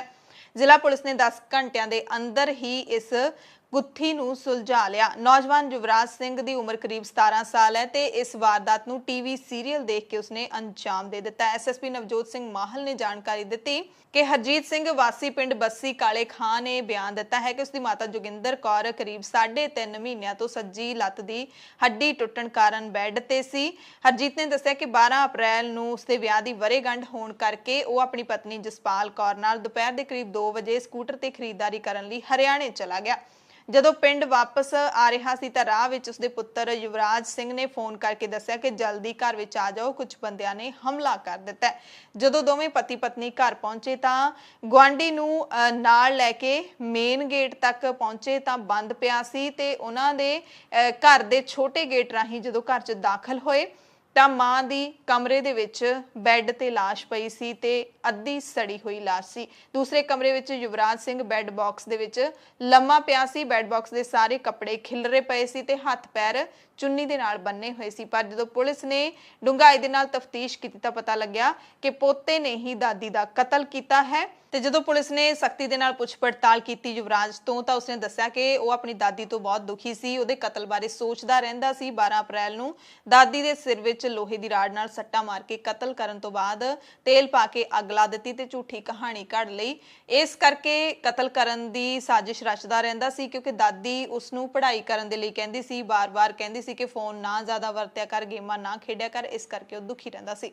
ਕਾਂਗਰਸ ਸਰਕਾਰ ਦੇ ਵਿੱਚ ਮੰਤਰੀ ਰਹੇ ਸਾਬਕਾ ਵਿਧਾਇਕ ਅਤੇ ਮੰਤਰੀ ਹੰਸ ਰਾਜ ਜੋਸਨ ਨੇ ਸ਼੍ਰੋਮਣੀ ਅਕਾਲੀ ਦਲ ਦਾ ਪੱਲਾ ਫੜ ਲਿਆ ਹੈ। ਵਿਧਾਨ ਸਭਾ ਹਲਕਾ ਜਲਾਲਾਬਾਦ ਤੋਂ 2 ਵਾਰੀ ਵਿਧਾਇਕ ਰਹਿ ਚੁੱਕੇ ਨੇ ਤੇ 14 ਅਪ੍ਰੈਲ 2021 ਨੂੰ ਅਕਾਲੀ ਦਲ ਦੇ ਵਿੱਚ ਸ਼ਾਮਿਲ ਹੋ ਗਏ ਨੇ ਤੇ ਸੁਖਬੀਰ ਸਿੰਘ ਬਾਦਲ ਨੇ ਅਕਾਲੀ ਦਲ ਦੇ ਵਿੱਚ ਉਹਨਾਂ ਨੂੰ ਖੁਦ ਸ਼ਾਮਿਲ ਕੀਤਾ ਹੈ। ਚੰਡੀਗੜ੍ਹ ਦੇ ਵਿੱਚ ਨੌਕਰੀ ਲੈਣ ਵਾਲਿਆਂ ਦੇ ਲਈ ਇੱਕ ਵੱਡਾ ਮੌਕਾ ਹੈ। ਚੰਡੀਗੜ੍ਹ ਨਗਰ ਨਿਗਮ ਨੇ ਵੱਖ-ਵੱਖ ਅਹੁਦਿਆਂ ਦੇ ਲਈ 172 ਅਸਾਮੀਆਂ ਕੱਢੀਆਂ ਨੇ। ਨਗਰ ਨਿਗਮ ਨੇ ਕਲਰਕ, ਸਟੇਸ਼ਨ ਫਾਇਰ ਅਫਸਰ, fireman, sub inspector, patwari, JE, driver, SDE, accountant, data entry operator, stenotypist, ਬਾਗਬਾਨੀ supervisor, junior draftsman, computer programmer ਤੇ ਲਾ ਅਫਸਰ ਦੀਆਂ ਕਈ ਪੋਸਟਾਂ ਨੇ ਜਿਹੜੀਆਂ ਉਹ ਕੱਢੀਆਂ ਨੇ ਤੇ ਜਿਹੜੇ ਵੀ ਉਮੀਦਵਾਰ ਅਪਲਾਈ ਕਰਨਾ ਚਾਹੁੰਦੇ ਨੇ ਉਹ ਨਗਰ ਨਿਗਮ ਦੀ ਚੰਡੀਗੜ੍ਹ ਦੀ ਜਿਹੜੀ ਅਧਿਕਾਰਿਤ ਵੈਬਸਾਈਟ ਹੈ mcchandigarh.gov.in ਉੱਥੇ ਜਾ ਕੇ ਅਪਲਾਈ ਕਰ ਸਕਦੇ ਨੇ ਕਿਉਂਕਿ ਹਰ ਪੋਸਟ ਦੇ ਲਈ ਜਿਹੜੀ ਯੋਗਤਾ ਹੈਗੀ ਉਹ ਵੱਖੋ ਵੱਖਰੀ ਹੈ। ਸਾਰੀਆਂ ਕੰਡੀਸ਼ਨਸ ਵੀ ਤੁਸੀਂ ਪੜ੍ਹ ਸਕਦੇ ਹੋ, ਅਪਲਾਈ ਵੀ ਕਰ ਸਕਦੇ ਹੋ।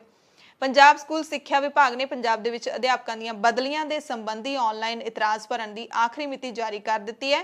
14 ਅਪ੍ਰੈਲ ਤੱਕ ਹੀ ਅਧਿਆਪਕ ਆਪਣੇ ਆਨਲਾਈਨ ਇਤਰਾਜ਼ ਦੇ ਸਕਦੇ ਨੇ ਤੇ ਅਧਿਆਪਕ ਇਸ ਦੇ ਲਈ ਪੰਜਾਬ ਸਕੂਲ ਪੋਰਟਲ ਤੇ ਸਟਾਫ ਲੌਗਇਨ ਅਧੀਨ ਦਿੱਤੇ ਲਿੰਕ ਆਬਜੈਕਸ਼ਨ ਰਿਗਾਰਡਿੰਗ ਟ੍ਰਾਂਸਫਰ ਤੇ ਕਲਿੱਕ ਕਰਕੇ ਆਪਣਾ ਆਬਜੈਕਸ਼ਨ ਦਰਜ ਕਰਵਾ ਸਕਦੇ ਨੇ। ਜਲੰਧਰ ਤੋਂ ਖਬਰ ਹੈ ਜਿੱਥੇ ਸ਼ਹਿਰ ਦੀਆਂ 2 ਵੱਖ-ਵੱਖ ਥਾਵਾਂ ਤੇ 2 ਨੌਜਵਾਨਾਂ ਨੇ ਖੁਦਕੁਸ਼ੀ ਕਰ ਲਈ। ਥਾਣਾ ਰਾਮਾ ਮੰਡੀ ਅਧੀਨ ਆਉਂਦੇ ਅਰਜਨ ਦੇ ਵਸਨੀਕ ਇੱਕ ਨੌਜਵਾਨ ਨੇ ਆਪਣੇ ਆਪ ਨੂੰ ਗੋਲੀ ਮਾਰ ਕੇ ਖਤਮ ਕਰ ਲਿਆ। ਇਸ ਦੌਰਾਨ ਗੁਰੂ ਨਾਨਕਪੁਰਾ ਦੇ ਵਿੱਚ ਇੱਕ ਨੌਜਵਾਨ ਨੇ ਫਾਹਾ ਲੈ ਕੇ ਆਪਣੀ ਜਾਨ ਦੇ ਦਿੱਤੀ। ਅਗਲੀ ਖਬਰ ਪਵਿੱਤਰ ਨਗਰੀ ਸੁਲਤਾਨਪੁਰ ਲੋਧੀ ਤੋਂ ਹੈ ਜਿੱਥੇ 2 ਗਰੁੱਪਾਂ ਦੇ ਵਿੱਚ ਗੈਂਗਵਾਰ ਹੋਣ ਦੀ ਖਬਰ ਮਿਲੀ। ਇੱਕ ਗਰੁੱਪ ਦੇ ਸੁਖਵਿੰਦਰ ਸਿੰਘ ਨਾਮ ਦਾ ਵਿਅਕਤੀ ਗੰਭੀਰ ਜ਼ਖਮੀ ਹੋ ਗਿਆ।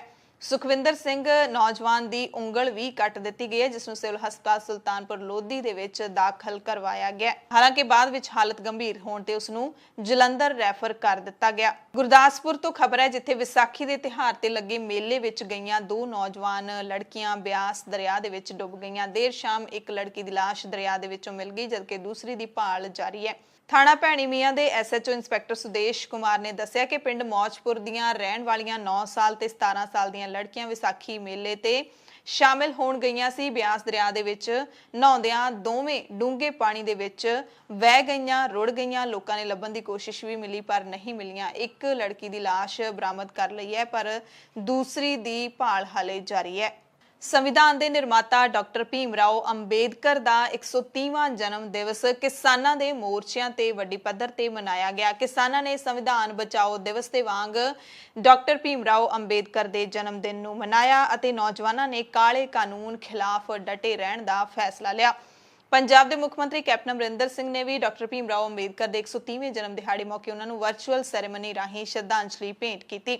ਇਸ ਦਰਮਿਆਨ ਪੰਜਾਬ ਕਾਂਗਰਸ ਪ੍ਰਧਾਨ ਸੁਨੀਲ ਜਾਖੜ ਵੀ ਸ਼ਾਮਲ ਸਨ। ਕੈਪਟਨ ਨੇ ਕਿਹਾ ਕਿ ਡਾਕਟਰ ਅੰਬੇਦਕਰ ਦੀ ਪ੍ਰਾਪਤੀ ਨੂੰ ਸਾਰੇ ਭਾਰਤ ਨੇ ਮੰਨਿਆ ਤੇ ਉਹਨਾਂ ਦੇ ਬਣਾਏ ਹੋਏ ਸੰਵਿਧਾਨ ਤੇ ਹੀ ਇਹ ਮੁਲਕ ਚੱਲ ਰਿਹਾ ਹੈ ਜਿਸ ਨੇ ਸਮਾਜ ਵਿੱਚ ਬਹੁਤ ਤਬਦੀਲੀਆਂ ਲਿਆਂਦੀਆਂ ਨੇ।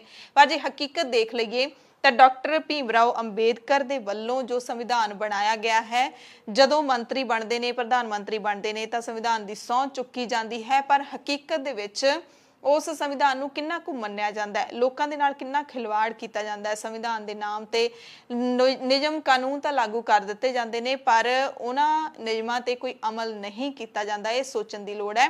ਤੇ ਜਦੋਂ ਜਯੰਤੀ ਆਉਂਦੀ ਹੈ ਡਾਕਟਰ ਅੰਬੇਦਕਰ ਦੀ, ਤਾਂ ਸਾਰੇ ਜਿਹੜੇ ਸਿਆਸਤਦਾਨ ਨੇ ਉਹ ਇੱਕ ਦੂਜੇ ਤੋਂ ਪਹਿਲਾਂ ਉਹਨਾਂ ਨੂੰ ਸ਼ਰਧਾਂਜਲੀਆਂ ਦੇਣ ਲਈ ਪਹੁੰਚਦੇ ਨੇ। ਇਸ ਮੌਕੇ ਕੈਪਟਨ ਅਮਰਿੰਦਰ ਸਿੰਘ ਨੇ ਆਪਣੇ ਕਾਰਜਕਾਲ ਦੌਰਾਨ, ਯਾਨੀ ਕਿ ਆਪਣੀ ਸਰਕਾਰ ਦਰਮਿਆਨ, ਜੋ ਅਨੁਸੂਚਿਤ ਵਰਗਾਂ ਦੇ ਲਈ, ਅਨੁਸੂਚਿਤ ਜਾਤੀਆਂ ਦੇ ਲਈ ਕੰਮ ਕੀਤੇ ਨੇ, ਉਹਨਾਂ ਨੂੰ ਵੀ ਗਿਣਵਾਇਆ। ਉਹਨਾਂ ਨੂੰ ਗਿਣਵਾਉਣਾ ਵੀ ਨਹੀਂ ਭੁੱਲੇ। ਕੈਪਟਨ ਨੇ ਕਿਹਾ ਕਿ ਪੰਜਾਬ ਸਰਕਾਰ ਨੇ ਸ਼ਗਨ ਸਕੀਮ ਦੀ ਰਾਸ਼ੀ ਨੂੰ ਵਧਾ ਕੇ 51,000 ਕੀਤਾ ਹੈ ਅਤੇ ਅਸੀਂ ਡਾਕਟਰ ਅੰਬੇਦਕਰ ਦੇ ਨਾਂ ਤੇ ਪ੍ਰੀ ਮੈਟ੍ਰਿਕ ਸਕਾਲਰਸ਼ਿਪ ਸਕੀਮ ਵੀ ਚਲਾਈ ਹੈ, ਜਿਹਦੇ ਵਿੱਚ 2 ਲੱਖ ਬੱਚਿਆਂ ਨੂੰ 52,26 ਕਰੋੜ ਰੁਪਏ ਅਸੀਂ ਦੇ ਚੁੱਕੇ ਹਾਂ। ਕੈਪਟਨ ਨੇ ਕਿਹਾ ਕਿ ਐਸਸੀ ਭਾਈਚਾਰੇ ਨੂੰ ਅਸੀਂ ਰਿਜ਼ਰਵ ਸੀਟਾਂ ਦੇਣ ਦੀ ਤਰਜੀਹ ਦੇਵਾਂਗੇ। 30% ਹਿੱਸਾ ਅਸੀਂ ਪੰਜਾਬ ਦੇ ਵਿੱਚ ਐਸਸੀ ਭਾਈਚਾਰੇ ਦੇ ਭਲਾਈ ਕੰਮਾਂ ਦੇ ਲਈ, ਸਰਕਾਰੀ ਸਕੀਮਾਂ ਦੇ ਵਿੱਚ ਵਰਤਣ ਦੇ ਲਈ ਰਾਖਵਾਂ ਰੱਖਿਆ ਹੈ। ਕੈਪਟਨ ਨੇ ਕਿਹਾ ਕਿ ਪਿੰਡਾਂ ਦੇ ਆਧੁਨਿਕੀਕਰਨ ਦੇ ਲਈ ਅਸੀਂ 100 ਕਰੋੜ ਰੁਪਏ ਖਰਚਾਂਗੇ, ਪਰ ਇਹ ਸਕੀਮ ਸਿਰਫ ਉੱਥੇ ਹੀ ਹੋਵੇਗੀ ਜਿੱਥੇ 50% ਐਸਸੀ ਭਾਈਚਾਰੇ ਦੇ ਲੋਕ ਰਹਿੰਦੇ ਹੋਣਗੇ। ਡਾਕਟਰ ਅੰਬੇਦਕਰ ਦੀ ਜੇ ਗੱਲ ਕਰ ਲਈਏ ਤਾਂ ਡਾਕਟਰ ਅੰਬੇਦਕਰ ਆਪਣੇ ਜ਼ਮਾਨੇ ਵਿੱਚ ਭਾਰਤ ਦੇ ਸਭ ਤੋਂ ਵੱਧ ਪੜ੍ਹੇ ਲਿਖੇ ਵਿਅਕਤੀ ਸਨ। ਉਹਨਾਂ ਨੇ ਮੁੰਬਈ ਦੇ ਮਸ਼ਹੂਰ ਅਲਫਿਸਟਨ ਕਾਲਜ ਤੋਂ BA ਦੀ ਡਿਗਰੀ ਲਈ ਸੀ। ਬਾਅਦ ਵਿੱਚ ਉਹਨਾਂ ਨੇ ਕੋਲੰਬੀਆ ਯੂਨੀਵਰਸਿਟੀ ਅਤੇ ਲੰਡਨ ਸਕੂਲ ਆਫ ਇਕਨੋਮਿਕਸ ਤੋਂ PhD ਦੀ ਡਿਗਰੀ ਹਾਸਲ ਕੀਤੀ ਸੀ।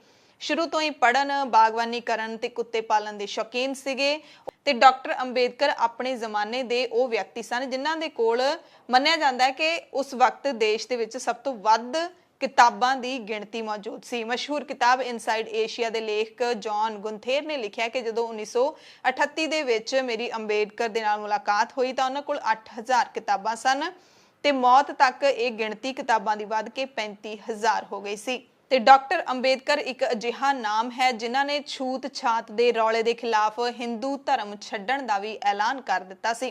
ਅੰਬੇਦਕਰ ਨੇ ਦਲਿਤ ਬੋਧੀ ਲਹਿਰ ਨੂੰ ਪ੍ਰੇਰਿਤ ਕਰਦਿਆਂ ਬਹੁਜਨਾਂ ਦੇ ਨਾਲ ਹੁੰਦੇ ਸਮਾਜਿਕ ਭੇਦਭਾਵ ਦੇ ਖਿਲਾਫ ਖੁੱਲ੍ਹ ਕੇ ਆਵਾਜ਼ ਚੁੱਕੀ ਸੀ। ਔਰਤਾਂ ਤੇ ਕਿਰਤ ਦੇ ਅਧਿਕਾਰਾਂ ਦੇ ਹਾਮੀ ਰਹੇ। ਉਹ ਆਜ਼ਾਦ ਭਾਰਤ ਦੇ ਪਹਿਲੇ ਕਾਨੂੰਨ ਤੇ ਨਿਆਂ ਮੰਤਰੀ, ਭਾਰਤੀ ਸੰਵਿਧਾਨ ਦੇ ਨਿਰਮਾਤਾ ਅਤੇ ਭਾਰਤ ਗਣਤੰਤਰ ਦੇ ਮੋਢੀ ਸਨ। ਉਹਨਾਂ ਨੂੰ ਅਕਸਰ ਬਾਬਾ ਸਾਹਿਬ ਕਿਹਾ ਜਾਂਦਾ ਹੈ, ਜਿਸ ਦਾ ਭਾਵ ਆਦਰਯੋਗ ਪਿਤਾ ਮੰਨਿਆ ਜਾਂਦਾ ਹੈ। ਪੰਜਾਬ ਦੀਆਂ ਖਾਸ ਖਬਰਾਂ ਦੇ ਖਾਸ ਬੁਲੇਟਿਨ ਦੇ ਵਿੱਚ ਤੁਹਾਡੇ ਸਭ ਤੋਂ ਇਜਾਜ਼ਤ ਚਾਹੁੰਦੇ ਹਾਂ। ਧੰਨਵਾਦ।